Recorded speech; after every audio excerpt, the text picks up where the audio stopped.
want to get back to the series that we've been on for a while in suffering and deliverance after a couple of weeks break. And if you remember, we've been going through the Old Testament in the deliverance part of this study, starting in the beginning and going right on through the Bible and seeing all of the Old Testament saints that God delivered from various afflictions that they were dealing with, troubles that they were facing. And a couple of weeks ago in this study, we were looking at David and Goliath. And we're still going to be talking about David because David had a lot of different suffering in his life. He had a lot of troubles. And it was just pretty much right after the episode with Goliath that more trouble started for David, and that was with Saul. We're going to look at that for the next couple of weeks because Saul tried to kill David 11 different times, as we'll look at, and I can't cover them all in 1 week, so we're going to do it in 2. But you know about Saul, I'm sure. Saul was the king of Israel. Just one verse to show you when Saul became king here in 1 Samuel 10 and verse 24. It says, "And Samuel said to all the people, See ye him whom the Lord hath chosen." And you can look back in a few verses, he's talking about Saul.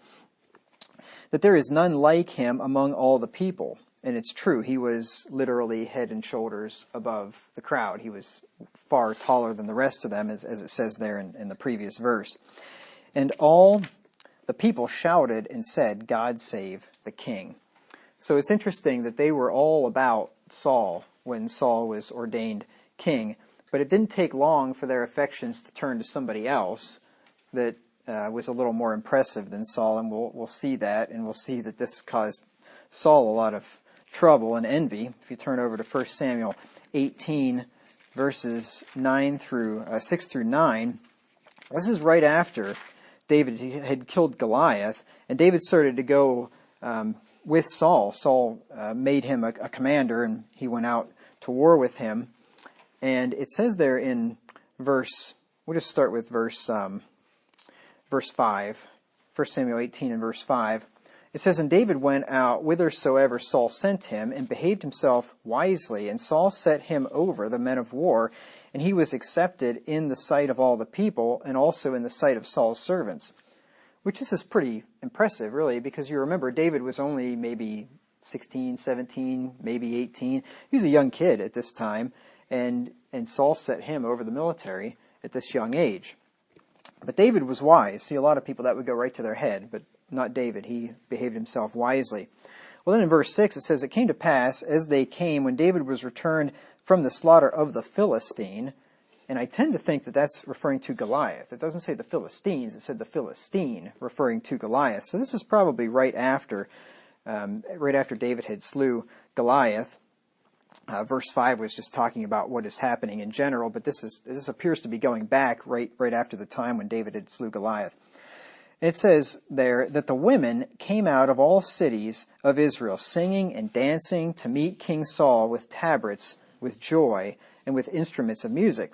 And the women answered one another as they played, and said, Saul hath slain his thousands, and David his 10,000s. And Saul was very wroth, and the saying displeased him. And he said, They have ascribed unto David 10,000s, and to me they have ascribed but thousands. And what can he have more but the kingdom? And Saul eyed David from that day and forward. You can imagine if you were in Saul's shoes. Here you are, the king, and here's this young kid, and he's done a great feat, and now he comes back from the battle, and all these women are singing and praising, and they're saying that Saul has slain his thousands, David his 10,000s. So they are much more impressed with David than they are with Saul.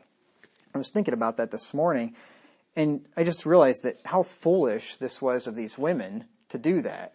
Even if they really did think that, why would you do that? Why would you praise publicly some young kid when your king is standing there and ascribe to the kid, the much higher accolades than the king? That's just not a good idea. A lot of people would probably lose their head for doing something like that. But the problem was these women really weren't thinking. And if you think about what's going on here, and this is just something to be aware of, this is what happens when you get in crowds and you get music going on.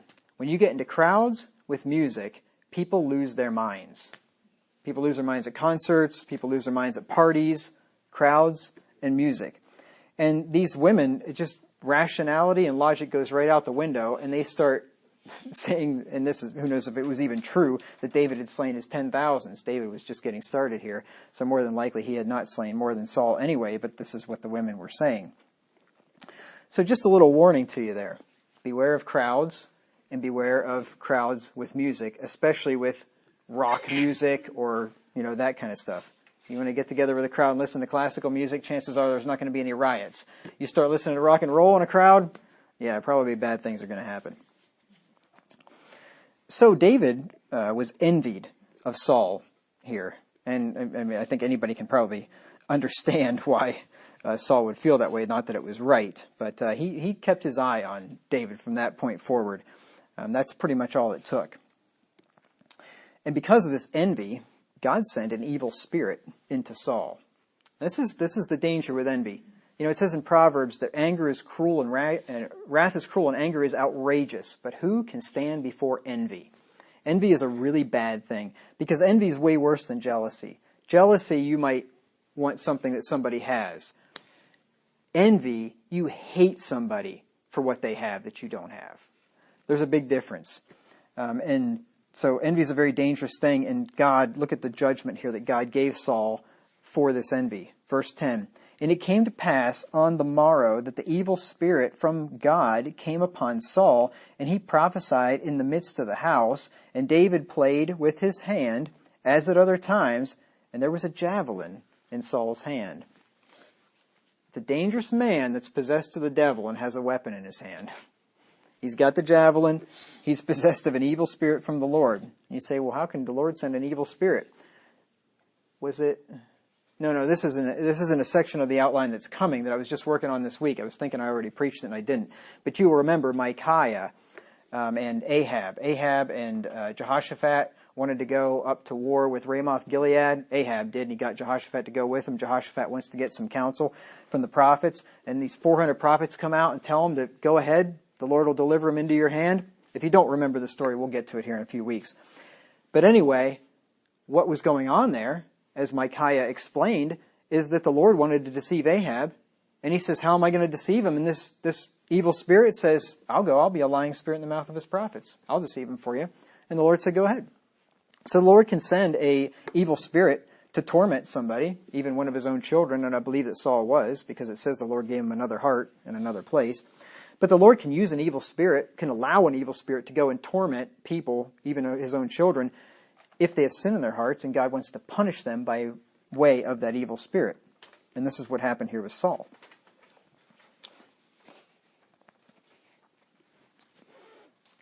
So this would have been something where David would have wanted to keep his guard up, because Saul's got the javelin in his hand. And I was thinking about this. I mean, you can imagine if I could play an instrument and I can't, and for some reason Joe Biden invites me over to the Oval Office to play an instrument for him because he's a little troubled. And I walk in, and old Joe's got a Glock in his hand, and he wants me to play him the guitar. I might be a little bit apprehensive about this and wonder what's going on. So I am imagining when David saw the javelin in Saul's hand, he was probably paying attention, as he should have been. But anyway, back to this envy thing before we get to that. You want to be really careful with this, because this same thing can happen to you. Any one of us can have envy in our hearts. It says in the book of James that the spirit within us lusteth to envy. This is a universal human condition. And when this happens, what can happen is God can turn you over to a delusion like he did to Saul.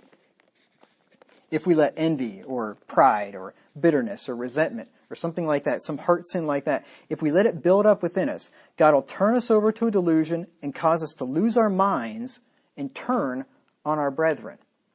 And this is exactly what happened to Saul, and this can happen to any one of us. You've got to be really careful with resentment and bitterness. If you turn over to Hebrews chapter 12, just to give you a verse to substantiate what I'm saying, in Hebrews chapter 12, 14 through 15, it says, "Follow peace with all men, and holiness, without which no man shall see the Lord. Looking diligently, lest any man fail of the grace of God, lest any root of bitterness springing up trouble you, and look at the rest of the verse, and thereby many be defiled. You see, a root of bitterness doesn't just defile the person that's bitter. It springs up, it begins as a root, which is underground, which you don't even see. Then it springs up, and it comes out, and many are defiled. So you want to be really careful of this. And what happens, what causes these things, is those heart sins like pride, envy, bitterness, resentment, things like that. I've witnessed this happen. I've been a victim of this in another church. And I've told you about that before. But I found out after the fact, after it was too late, I found out that there was somebody, at least one person in that church, that had a lot of resentment built up towards me over some things that I had preached, but I had no idea. I knew that I could perceive that something was wrong, something had changed, and I even talked to the person about it directly, and the person denied it, and I thought it was probably something else was causing it, and when I offered that explanation, she just kind of went along with it, but that wasn't really what was going on. She didn't tell me what the truth was. And eventually, that resentment ended up defiling many. I believe, anyway. I mean, I think it's pretty clear as to part of the contributing factor, which is which part of the contributing factor of what happened up there. So anyway, just be very, very careful about allowing envy or bitterness or resentment to build up against somebody.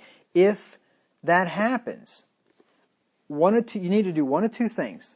You either need to deal with that in your own heart and get rid of it, and you can do that, or if it's just something that just keeps eating at you and you just can't let it go, talk to the other person about it. And I've done this. It's not easy, but just talk it out with another person and just tell them, I'm upset because of this, or I don't like what you did here, or I feel whatever, that you hurt me in some way, or whatever the problem is. And talk it out with a person, and you'll feel, chances are, if the person's a reasonable person, you'll feel a lot better, and that person will know things that he or she didn't know because they were all stuck in your heart. They were tearing you up, but this person didn't even know about it in many cases. So deal with those things with the person before the Lord sends an evil spirit into your heart, and you end up being a madman like Saul and setting out to try to kill the person that you hate because you're envious of him. All right, so Saul tried to kill David 11 times. I mean, when at first you don't succeed, try again, as the old saying goes. 11 times, that was pretty impressive, I guess. I mean, the man definitely had some stamina, that's for sure. So the first two times, Saul threw a javelin at David, tried to kill him when he was playing the harp. We saw there in verse 10 that David was playing before him as at other times, and Saul had a javelin in his hand. And then verse 11, it says, and Saul cast the javelin, for he said, I will smite David even to the wall with it. And David avoided out of his presence twice. Twice. You know, there's an old saying that says, hit me with a javelin once, shame on you. Hit me with a javelin twice, shame on me. Actually, I made that up, but you know the saying that I'm referring to, of course. David was probably paying attention the first time when he saw the javelin in his hand. After it was chucked at him the first time, you better bet when he was playing that harp, he was watching Saul the whole time. You can't trust the guy that's throwing a javelin at you. I mean, I certainly wouldn't. You know, Jesus said, forgive 70 times 7. You forgive, but you can keep your eye on a guy that's got a javelin in his hand, even if he does say he's sorry. So David escaped out of his hand, out of his attempt to murder him there twice. And David behaved himself very wisely in all his ways, and the Lord was with him, verses 12 through 14. And Saul was afraid of David. This is interesting. Saul's the king. Saul's a great big man's man, right? And he's afraid of David. He's afraid of this little kid, 17, 18-year-old kid. Why is he afraid of him? Not because David could probably physically harm him. Saul could probably hold his own. He's afraid of him because David is wise and the Lord is with David. That's what he's afraid of. Saul was afraid of David because the Lord was with him, and was departed from Saul. Therefore Saul removed him from him, and made him his captain over 1,000, and he went out and came in before the people. Now it's interesting, this kind of thing happens in corporate America all the time. When somebody has an employee that they have trouble with and that they don't like, instead of firing them, they promote him and get rid of him and make him somebody else's problem. That happens all the time. The biggest turds float to the top. But anyway, this was not the case with David, but Saul did want to get rid of him, so he promoted him just to get him out of his sight. Give him command over 1,000 men, and then I won't have to look at the guy anymore. And David behaved himself wisely in all his ways, and the Lord was with him. This is about the second or third time at least, that it says that David behaved himself wisely, and it'll go on to say it again. This was a young man that sought the Lord from his youth, and clearly had wisdom beyond his years. This is not typical behavior of a kid in his late teens, that's for sure. This made Saul very afraid of David. Verse 15.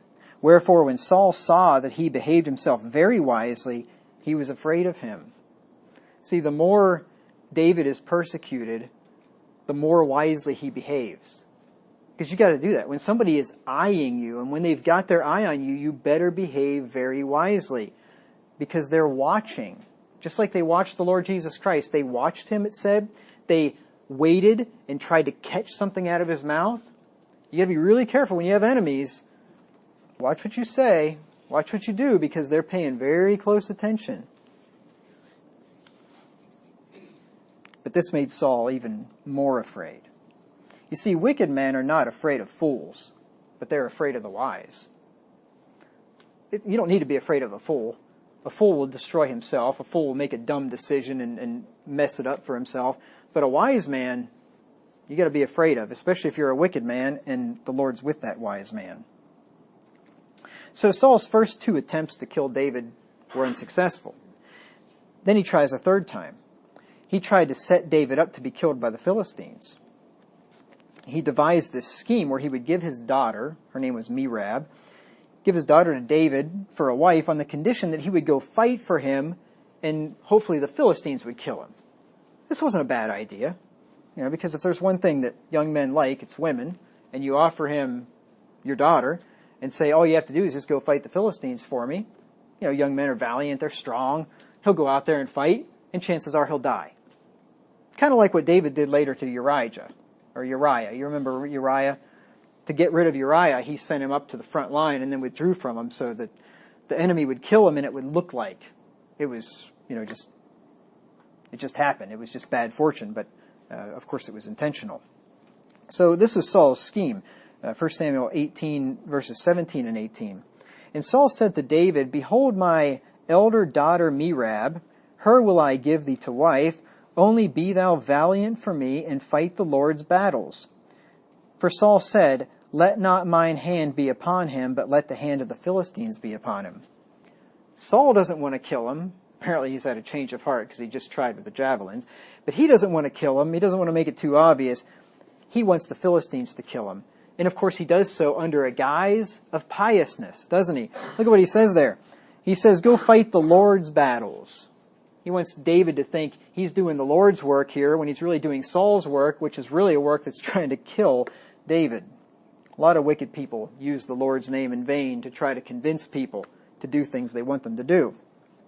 How many presidents have we had that say, God bless America, and in their private and personal lives certainly don't obey or believe in the God of the Bible? They all do that. Well, Merab was given to another man, so Saul offered a different daughter, Michal. I've heard her name pronounced Michael. There's no pronunciation here. With Merab, there's actually pronunciation marks. In my Bible anyway, there's no pronunciation marks there. I'm going to call her Michal, because Michael just sounds weird for a girl. So I'm going to call her Michal if I can remember to. Unless, somebody can tell me the proper pronunciation. So anyway, Saul decides to give Michal to David for the same reason. He can use her to get him to do something that will probably end up in his death. verses 19 through 24.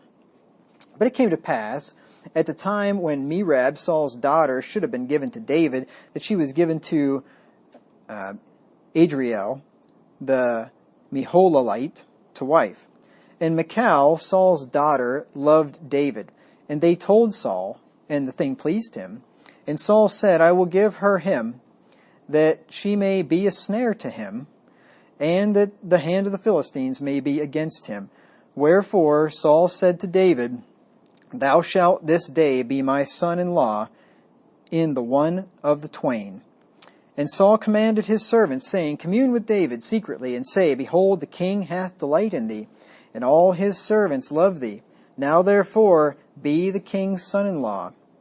And Saul's servants spake those words in the ears of David, and David said, Seemeth it to you a light thing to be the king's son-in-law, seeing that I am a poor man and lightly esteemed? And the servants of Saul told him, saying, On this manner spake David. So David, because he was a humble man, didn't think that he was worthy. He came from a poor family. He wasn't no nobility or didn't have high rank or anything like that in his family. He didn't feel like he was worthy to marry the king's daughter. And furthermore, he should have been skeptical of a guy that's trying to kill him, now is trying to pass off his daughters onto you. Why would that be? So, there have been people in the past that didn't want to marry the pastor's daughter because they were afraid to marry the pastor's daughter because, he's the pastor's daughter. When the pastor's really trying to push his daughter on you or something, you might want to wonder, like, well, maybe he's trying to pull a Saul on me or something, but you never know. So Saul told David that he wanted him to give him 100 Philistine foreskins for Michal with hopes that he would die in battle with them. In other words, he wants David to go out to kill 100 Philistines and circumcise them and bring the foreskins back, which is pretty disgusting if you think about it. Verses 25 and 26, And Saul said, Thus shall ye say to David, the king desireth not any dowry, but 100 foreskins of the Philistines, to be avenged of the king's enemies. But Saul thought to make David fall by the hand of the Philistines. See, this is classic deception. You tell somebody one thing, but you really mean another. You have ulterior motives. This is what Saul was doing here. He doesn't want the Philistines avenged, and he doesn't need to have 100 Philistines killed because they're the king's enemies. Yeah, that's half true, but what he really wants is David killed. Verse 26, And when his servants told David these words, it pleased David well to be the king's son-in-law, and the days were not expired. So David goes out, and he does even better. Saul wants 100 foreskins. He goes out and he kills 200 Philistines and brings them back 200 foreskins. Verse 27, Wherefore David arose and went, he and his men, and slew of the Philistines 200 men, and David brought their foreskins, and they gave them in full tale to the king, that he might be the king's son-in-law, and Saul gave him Michal, his daughter, to wife. At least Saul was true to his word. But David comes back and gives these foreskins in full tale. It means he literally counted them out. 1, 2, 3, whole way to 200. I mean, how disgusting is that? But that's what he did. I mean, a young man will do a lot for love. Let me tell you what. Wow. I thought I had to do a lot to get my wife to go over there to another country and go through all that rigmarole. And I wasn't performing 200 circumcisions, I can tell you that much. Wow. So Saul could see that the Lord was with David, and this made him even more afraid of David, and he caused him to be his enemy continually. Verses 28 through 29. And Saul saw and knew that the Lord was with David, and that Michal, Saul's daughter, loved him. And Saul was yet the more afraid of David, and Saul became David's enemy continually. This is a bad place to be. When you have somebody that can think of nothing else but how they want you dead or how they hate you. This is Saul.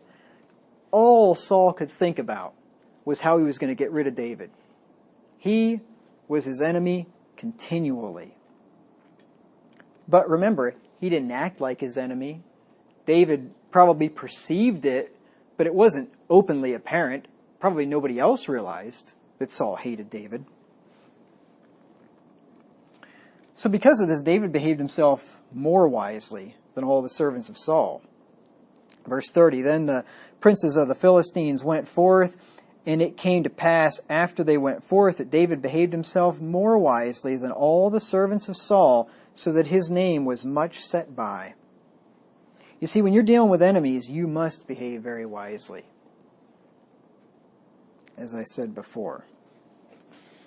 So this was Saul's third attempt to kill David.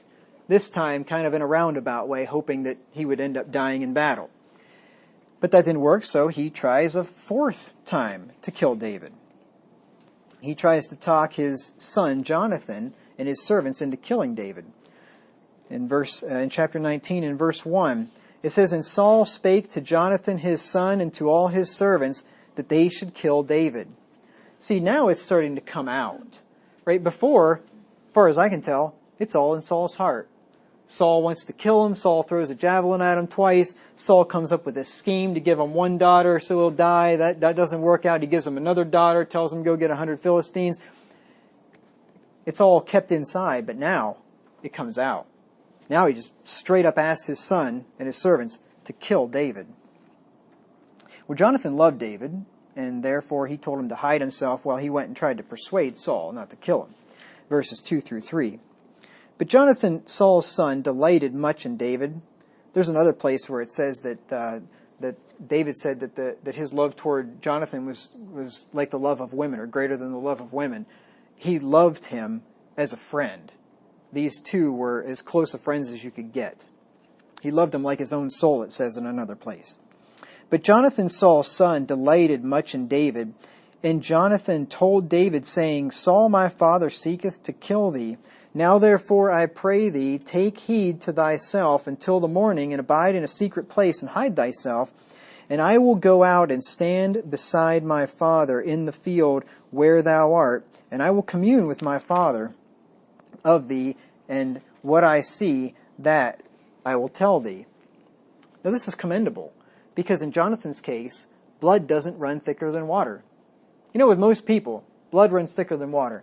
They'll choose their family over what is right. A lot of people will do that. But you shouldn't do that. You should always choose what's right. Family comes second to God. Family comes second to what is right. And if your family member is doing something wrong, well, you got to stand up against that. And this is what Jonathan did.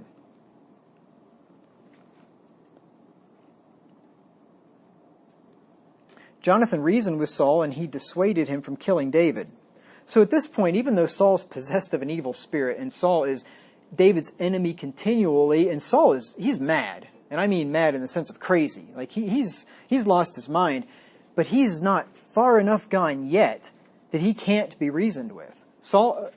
Jonathan reasoned with him and was able to actually change his mind.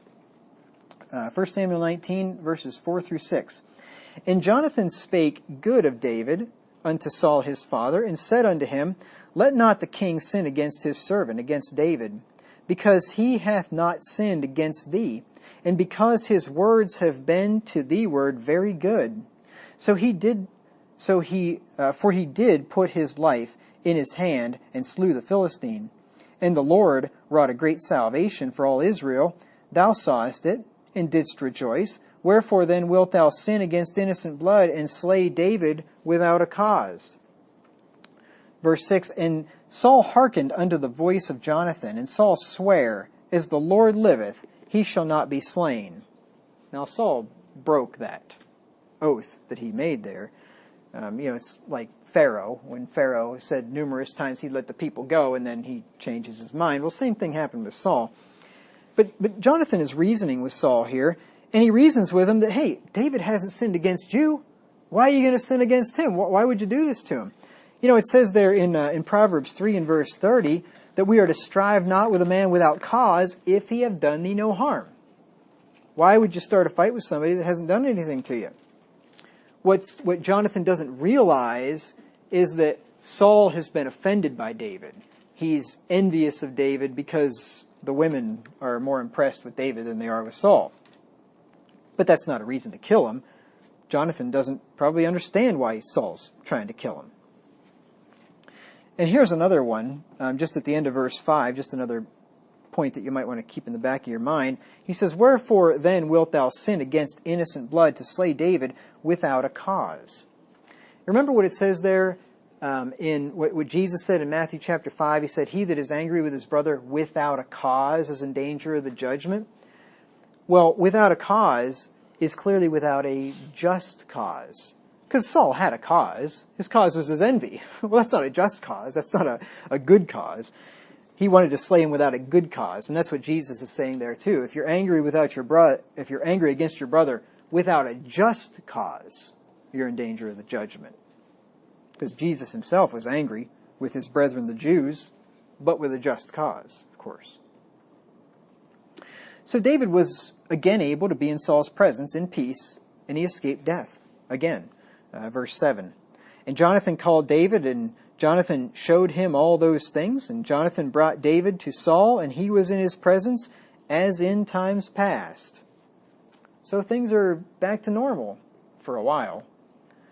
But if I was David, and I'm sure he did, you kind of keep your eye on Saul. Even though things are kind of back to normal, so it looks, you always want to be a little bit wary of a guy that's tried to kill you 4 or 5 times. You might not want to turn your back on him. So Saul tries to kill him again, this time with a javelin. You may as well try it again. Isn't that the definition of insanity? Repeating the same experiment again, hoping for different results.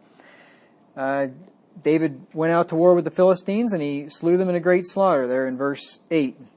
And there was war again, and David went out and fought with the Philistines and slew them with a great slaughter, and they fled from him. And this made Saul envious, because now David is being successful again in battle. And the evil spirit enters him again, and he entices him to kill David as he played for him. So it appears that the evil spirit departed from Saul. When Saul repented, when Jonathan reasoned with him, the evil spirit must have left. The Lord delivered him from that. It says that a man of God must not strive, but be gentle unto all men, in meekness, instructing them that oppose themselves, if God peradventure would give them repentance to the acknowledging of the truth. And this is an example of that. Jonathan instructed Saul in meekness. God gave Saul repentance to the acknowledging of the truth, and the evil spirit departed from Saul for a while. Well, then Saul gets envious again of David, and the evil spirit comes back. Verse 9. "And the evil spirit from the Lord was upon Saul, and he sat in his house with his javelin in his hand, and David played with his hand." No, it doesn't say the evil spirit left him. It could be possible that the evil spirit just was still with him and in him and just wasn't bothering him. I don't know. But anyway, it appears that that influence of that evil spirit subsided for a while until Saul's envy came back, and then the evil spirit comes back.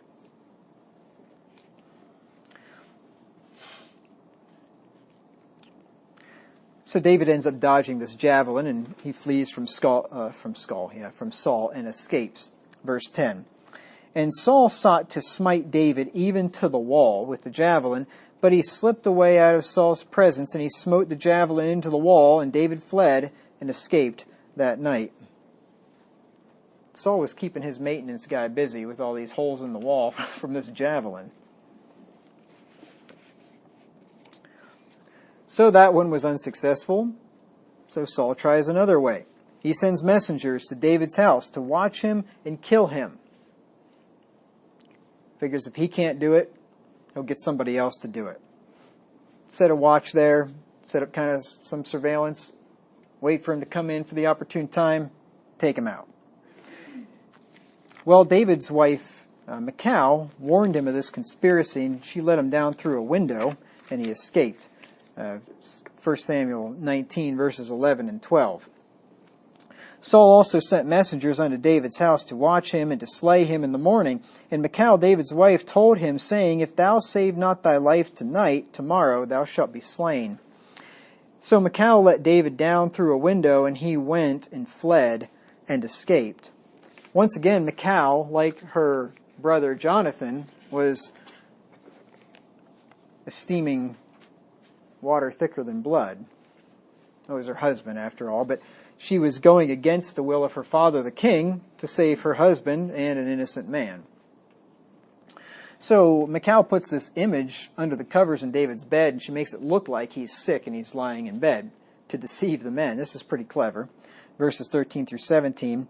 And Michal took an image and laid it in the bed and put a pillow of goat's hair for his bolster and covered it with a cloth. And when Saul sent messengers to take David, she said, "He is sick." That's what you call a righteous lie. She was lying to save life. And there's nothing wrong, actually, with lying to save life. Rahab, the harlot, lied to save the spies. Remember the Israelite spies that came to her when she was in Jericho, when they were scoping out that city? And the men of Jericho came, and they wanted to know if they heard that the spies were in her house, and they asked about the spies, and she says they went that way. She flat out lied to their face. And guess what she's called in Hebrews chapter 11? A woman of faith. By faith, Rahab sent them out another way. By faith, literally, by faith, Rahab lied. That was a faithful lie right there. And there's nothing wrong with lying to save life. You don't lie to save your butt when you cheat on a test or when you do something you're not supposed to. But to lie to save somebody else's life is perfectly acceptable with God, because God esteems the preservation of life over lying. And furthermore, the lying that God's really concerned about with is in the Ten Commandments. Thou shalt not bear false witness against thy neighbor. You're not bearing false witness against a criminal that's trying to kill somebody else by telling them that that other person is not there. You're not bearing false witness against that person when you do so. You are helping save the life of somebody. Bearing false witness against somebody is lying about that person to get them in trouble. To say, hey, this guy did something wrong, and testifying against him, and he ends up being punished for something that he didn't do. That's bearing false witness against somebody. So anyway, she says he's sick. In verse 15, and David sent the messengers, Saul. And Saul sent the messengers again to see David, saying, "Bring him up to me in the bed, that I may slay him." These guys are obviously pretty gullible. They come in and she says, "Oh, he's sick." And they're like, "Oh, okay, we'll go home. We'll come back and kill him later." What? You're supposed to kill him. What's the matter if he's sick? It'd be easier to kill that way. But anyway, they go, "Oh, hey, Saul, he's sick. We couldn't kill him." So he says, "Go back and get him. Kill him. What are you doing?" Verse 16, and when the messengers were come in, behold, there was an image in the bed with a pillow of goat's hair for his bolster. And Saul said unto Michal, "Why hast thou deceived me so, and sent away mine enemy, that he is escaped?" And Michal answered Saul, "He said unto me, Let me go. Why should I kill thee?" She just lied again. David didn't say that at all. David didn't threaten to kill her. But she is now saving her own life. And that's all right too. She didn't do anything worthy of death. She's not trying to cover up sin. She's trying to cover up the fact that she was trying to save somebody's life. So she throws David under the bus. Well, he said he was going to kill me if I didn't lie about it and hide him. So she deceives her own father. God again delivered David out of Saul's hand. Verse 18. So David fled and escaped and came to Samuel to Ramah and told him all that Saul had done to him. And he and Samuel went and dwelt in Naioth. Now, it doesn't really say anything about how Samuel felt, but if you think about it, Samuel loved Saul. When Saul was finally deposed, when Saul, well, first of all, he made the offering. He made the offering that the priest was supposed to offer. He couldn't wait for Samuel. And he took the kingdom from him. And then when Saul didn't kill all the Amalekites, when he saved the king and he saved the best of the beasts that he was supposed to kill, so Samuel had to go there and tell Saul that he'd lost the kingdom. And Samuel was grieving over Saul. And the Lord had to tell Samuel, quit grieving over Saul. Samuel really loved this guy. Well, you can imagine how Samuel must have felt when David comes back to him and says, "You're not going to believe this. Saul's tried to kill me 5 or 6 times now. He threw a javelin at me 3 times. He tried to get me killed by going out and killing these Philistines, and he tried to get Jonathan to kill me, and Jonathan talked him out of it, and now he tries to get his men to kill me. He's watching my house. I mean, I can just imagine how Samuel must have felt to hear all this terrible news about Saul. See, David knew that he was about one step away from death. We're going to jump down a little bit just to verse 3 of chapter 20. It says, And David sware moreover and said, Thy father certainly knoweth that I have found grace in thine eyes. He's talking here to Jonathan, I believe. And he said, Let not Jonathan know this, lest he be grieved. No, he's talking to somebody else. Anyway. But truly as the Lord liveth, and as thy soul liveth, there is but one step between me and death. He knows he's just a step away from death. And, that would make it kind of hard to sleep at night, wouldn't it? Make you a little bit anxious and nervous to know that, tomorrow could be your last. That was the position that David was in. Now just kind of remember that. When you read through some of the Psalms, and you read about David talking about his enemies and how they surrounded him and how he's begging to God for mercy and for help, that's why. He's one step away from death at any time. And we're not through. Saul's only tried to kill him. How many times has he tried to kill him now? 2, 3, 4, 5, 6. 6 times. That's just over half. He's still got a whole lot more to come. And we'll look at one more. So now Saul decides to pursue David with his servants. So Saul's going to take matters into his own hands because his servants weren't getting the job done without the leader there. So he decides that he's going to try to kill David. He had decreed that David would surely die. There in 1 Samuel 20 and verse 31. It says, For as long as the son of Jesse liveth upon the ground, that's David, thou shalt not be established, nor thy kingdom. Wherefore now send and fetch him unto me, for he shall surely die. So Saul is determined. He's going to kill David, one way or another. So David goes to Ahimelech, the priest, and he lied to him, saying that he was on official business from the king in order to get some bread for the young men that were with him, and to get himself a weapon. He ended up getting Goliath's sword. Let's read 1 Samuel chapter 21, starting in verse 1. We're going to go down to verse 9. Then came David to Nob, to Ahimelech the priest, and Ahimelech was afraid at the meeting of David, and said unto him, Why art thou alone, and no man with thee? And David said unto Ahimelech the priest, The king hath commanded me a business, and hath said unto me, Let no man know anything of the business whereabout I send thee, and what I have commanded thee, and I have appointed my servants to such and such a place. Well, here is the third lie that we're seeing here in this account. Saul hadn't sent him on a special business. He's running from Saul for his life. He just lied. Now, is David wrong to lie? Well, he is doing so to save his own innocent life. He's done nothing worthy of death. This is what you call godly deception. And, Jesus cited this account here of Ahimelech giving him the showbread, and David lied to get it, basically. And Jesus certainly never condemned him for that. Now, I'm not encouraging you to lie, but to lie to save your life when somebody is persecuting you and trying to kill you, or to lie to save somebody else's life is another story. I'm not telling you it's okay to lie just in general, so don't misunderstand me. Verse 3, Now therefore, what is under thine hand? Give me 5 loaves of bread in thine hand, and or what there is present.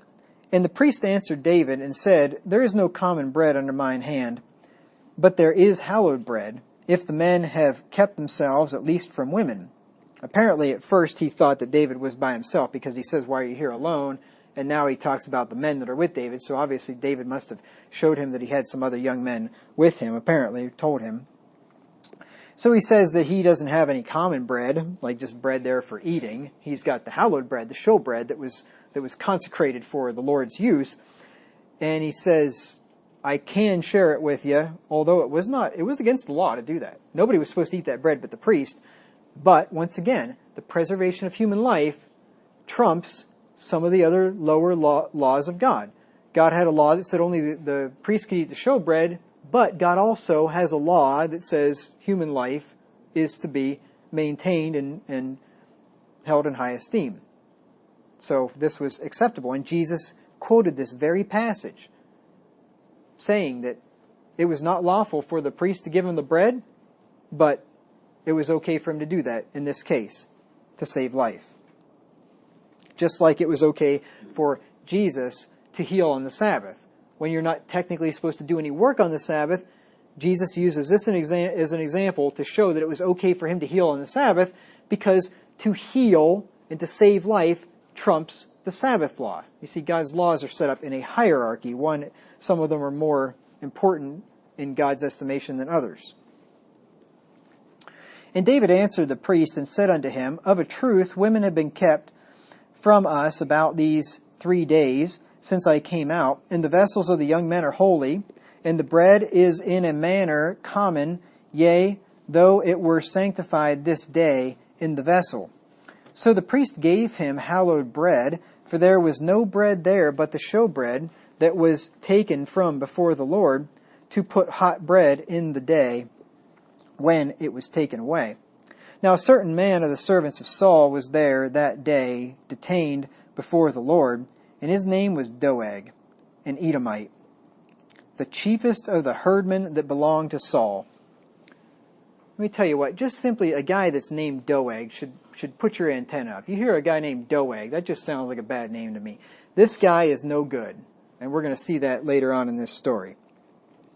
And David said unto Ahimelech, And is there not here under thine hand spear or sword? For I have neither brought my sword nor my weapons with me, because the king's business required haste. There's the fourth lie. Fourth lie, the king's business didn't require haste. There was no king's business.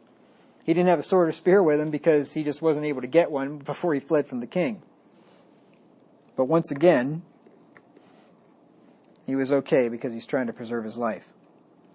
And the priest said, The sword of Goliath the Philistine, whom thou slewest in the valley of Elah, behold, it is here, wrapped in a cloth behind the ephod. If thou wilt take it, take it. For there is no other save that here. And David said, There is none like that. Give it me. And there was that thing. I mean, you can imagine how big that sword was. That would be a pretty hard thing to wield. But there was none like that, so David took it. You got to take what you can have. It's kind of like if you show up and you need to have ask somebody if you can borrow a handgun and they hand you a Desert Eagle or something. Okay, I mean, I'll take it. I'm going to end up having a hip replacement surgery here after I carry it for a couple of days, but I'll take it.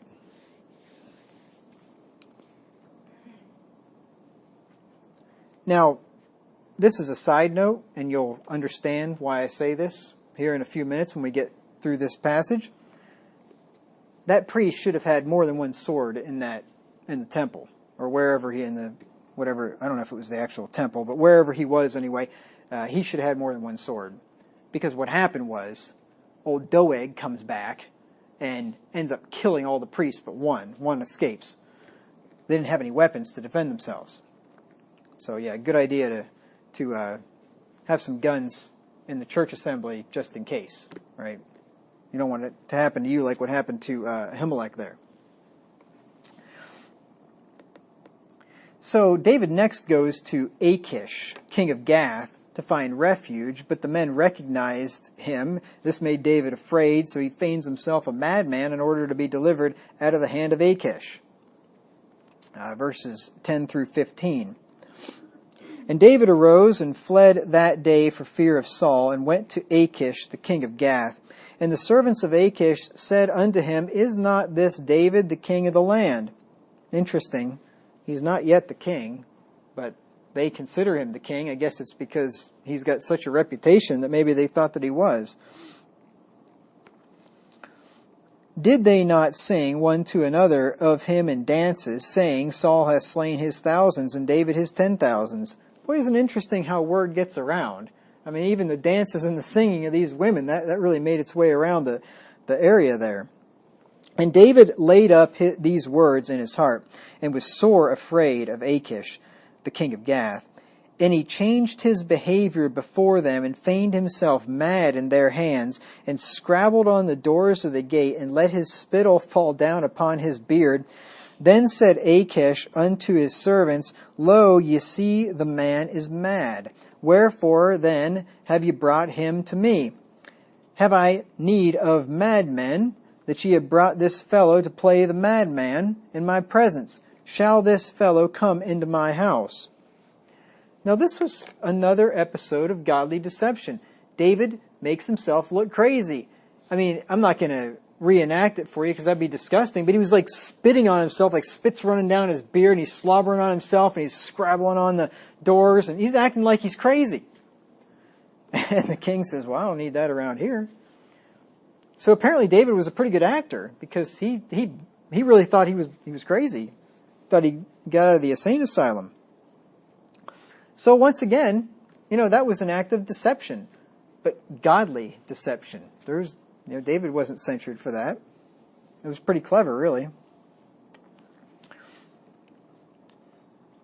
So then David goes to the cave of Adullam, and he gets there this band of about 400 misfits who were in distress, in debt, and discontented. I think that's pretty interesting. Verses 1 through 2 talk about, it sounds like the Taliban army here or something to me. A bunch of guys you probably really wouldn't want behind you, but anyway. Chapter 22, verses 1 and 2. David therefore departed thence, and escaped to the cave of Adullam. And when his brethren and all his father's house heard it, they went down thither to him. And every one that was in distress, and every one that was in debt, and every one that was discontented, gathered themselves unto him, and he became a captain over them, and there was with him about 400 men.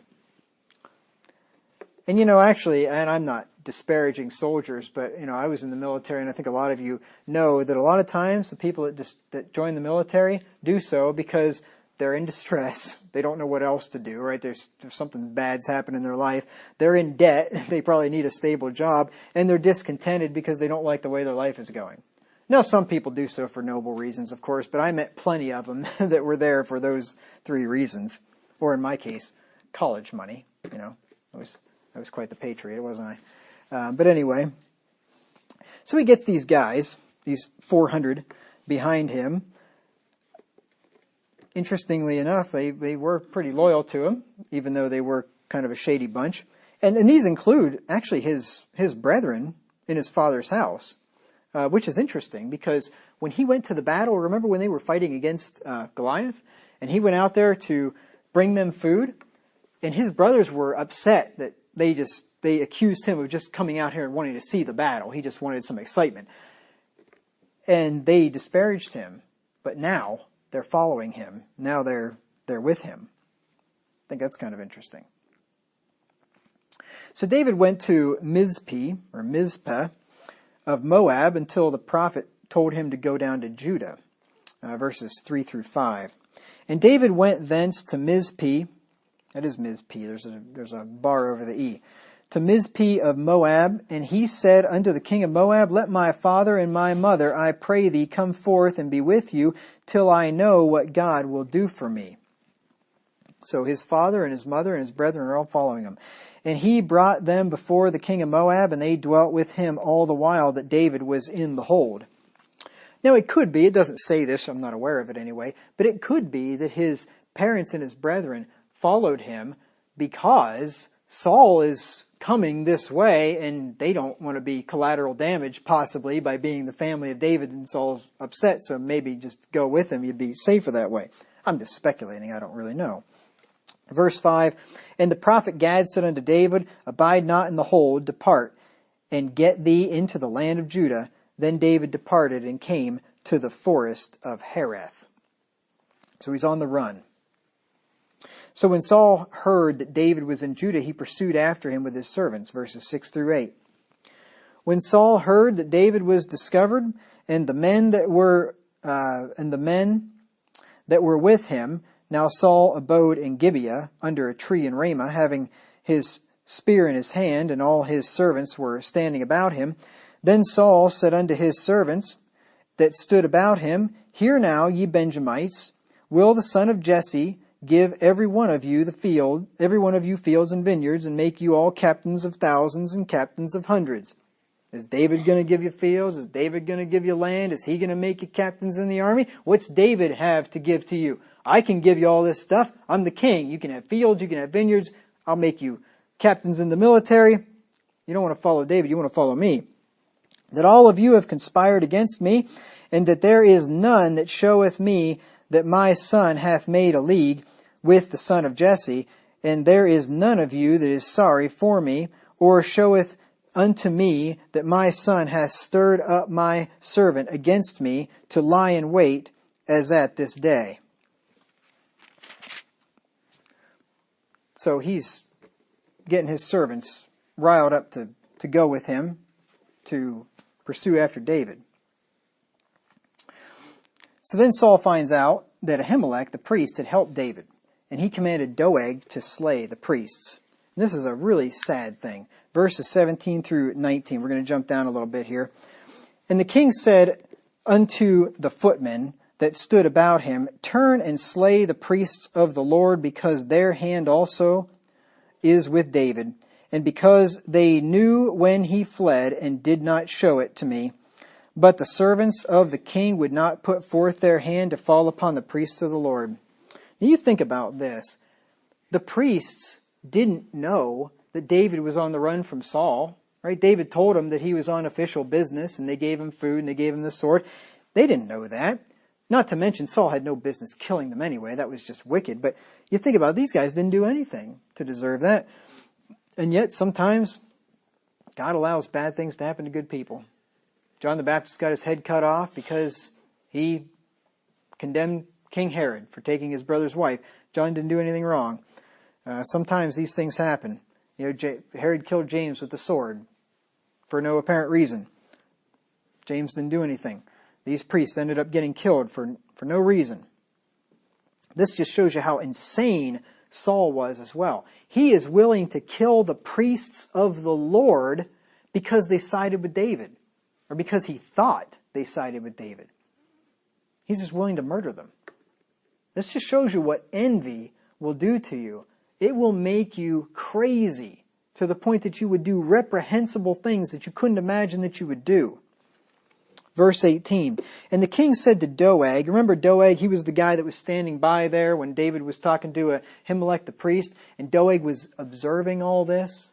David later on felt very bad about that because he saw Doeg observing all this, and he knew Doeg was a corrupt guy.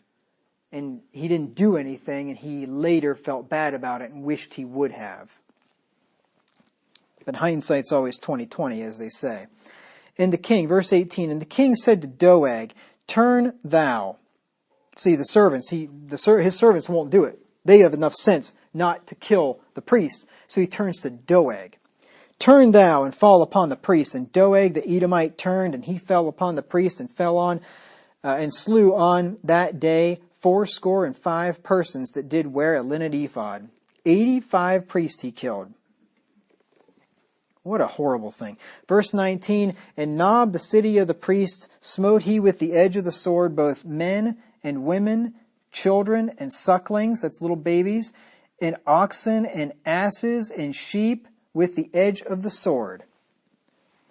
So Doeg, he's a yes man. He just goes, murders all these priests. And that's why I said those priests should have had more than the sword of Goliath in that temple or in that building. They should have been armed. That was very sad. And furthermore, I mean, how do you let one guy kill 85 of you? I mean, you just at least just pile on top of them. He can't kill you all. I don't know what these guys, I don't know what they were doing. But anyway, that's too bad. Maybe Doeg had other people with him and he was just given the credit for it, and there were others. Sometimes, one person is given the credit for it, but they had others to help them. I don't know. But anyway, terribly sad thing. Now here's what I just want you to draw your attention to this. It's interesting that Saul destroyed everything when he wanted to, but not when God told him to. You notice they go into this town, And they kill men, women, children, sucklings, oxen, and asses, and sheep. They destroyed everything in that town. When it was in Saul's interest, or when it suited Saul's wrath to fulfill his lust, to destroy an entire town full of people and animals, he did it no problem. But when God told him to destroy the Amalekites, what did he do? He kept back the best of the animals because the people wanted him to. It just shows you that sometimes wicked people will be real zealous when it's in their own best interest. When it's something for them and not the Lord, oh yeah, I mean, they're going to go in there and they're just going to clean house. But when the Lord tells you flat out to do something, then it's like, well, probably be better to save some of these animals to sacrifice. Just interesting how zealous some people can be when they're doing it for themselves versus what the Lord said. Now Abiathar the priest escaped, and he told David what happened, and he joined with him. So it looks like there were 86 priests there, and only one of them got away. Doeg slew 85 of them. Verses 20 through 23. This will be the last passage for today. And one of the sons of Ahimelech, the son of Ahitub, named Abiathar, escaped and fled after David. And Abiathar showed David that Saul had slain the Lord's priests. And David said unto Abiathar, I knew it that day when Doeg the Edomite was there, that he would surely tell Saul, I have occasioned the death of all the persons of thy father's house. Abide thou with me, fear not, for he that seeketh my life seeketh thy life. But with me thou shalt be in safeguard. David did something that's classic that a lot of people do. And that is when somebody dies, he blamed himself for it. David didn't know that Doeg was going to, certainly that he was going to kill the priest, that Saul was going to tell Doeg to kill the priest. He didn't know even for sure that Doeg was going to tell Saul, though he highly suspected it. But he didn't know that it was going to end up in the death of all the priests. But yet he blamed himself for all those priests' death. And that is so common. People do that all the time. Somebody dies and it's like, oh, but if I would have just done this, or if we'd have done this medical treatment or that treatment, or if I would have not allowed my child to go driving in the car with that person, he wouldn't have died in that car accident, or whatever. People always blame themselves when somebody dies, and that's not a wise thing to do. Unless you are the actual reason why somebody died, like you pulled the trigger, or you gave somebody, you through absolute gross negligence did something that occasioned somebody's death. Don't blame yourself for somebody else's death. That's just foolish. That doesn't make any sense because it's not your fault. But it's typical, and that's the way that David felt. But David took this guy under his wing and gave him his protection. So David once again was delivered out of Saul's hand, but this time there was a lot of collateral damage. Quite sad. So that was the 7th time, I believe. And we're going to cover the other, how many did I say there were? I guess 4 more. Next time we're going to see how Saul continues to pursue David until eventually Saul gets killed. The Lord finally has enough of Saul and he delivers, or he kills Saul and saves David.